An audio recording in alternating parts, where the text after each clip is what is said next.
Welcome back to Bible Story Haven. Today, we journey back to the dawn of humanity to explore one of the oldest and most profound stories ever told, the tale of two brothers, Cain and Abel.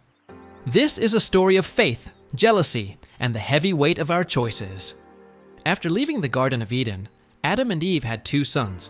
The firstborn was Cain, who grew up to be a tiller of the soil, his hands strong from working the land. His younger brother Abel became a shepherd, a keeper of flocks, his days spent under the open sky with his animals. Both brothers worked hard, and in time they each brought an offering to the Lord. Cain, the farmer, presented some of the fruit of the ground, perhaps grains, vegetables, or fruits he had cultivated. It was an offering from his labor. Abel, the shepherd, brought the very best of his flock, the firstborn lambs, the fattest and most prized portions. He offered them with a heart full of faith and reverence. God looked with favor on Abel and his offering, but on Cain and his offering, he did not look with favor. Why? The scriptures suggest it wasn't just about the gifts themselves, but the spirit in which they were given. Abel offered his best, a symbol of his trust and devotion. Cain's offering, perhaps given out of obligation, lacked that same heart of faith. Seeing his brother's offering accepted while his was not, a dark cloud descended over Cain.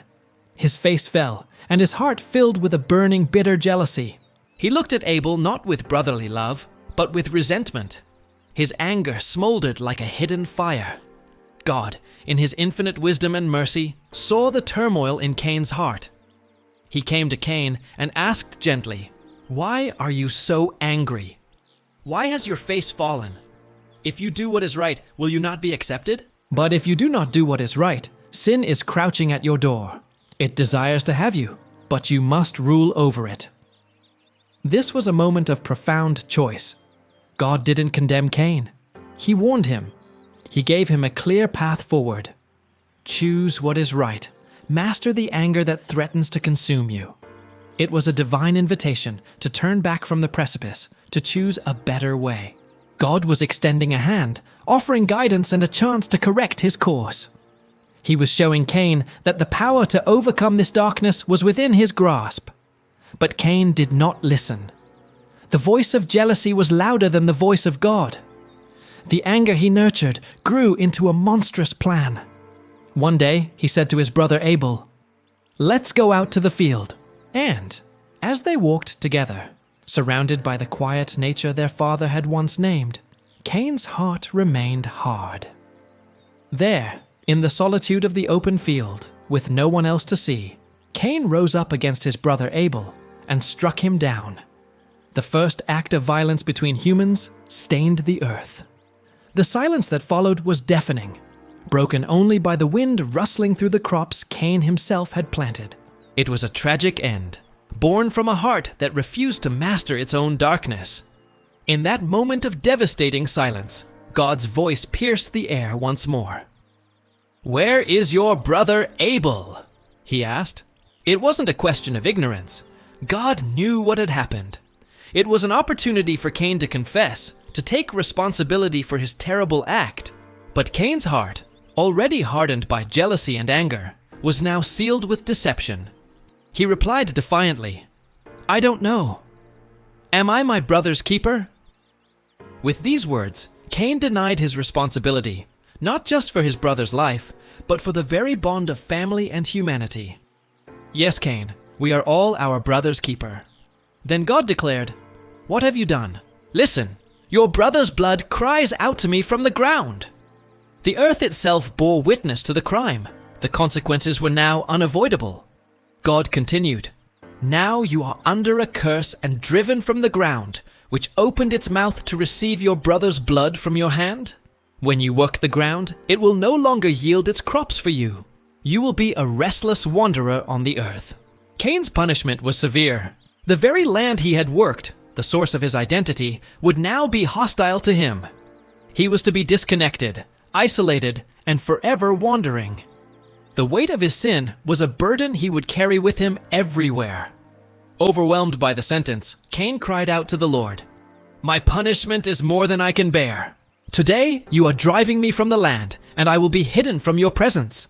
I will be a restless wanderer on the earth, and whoever finds me will kill me." In his despair, Cain saw only fear and isolation. But even in this moment of justice, God's mercy shone through.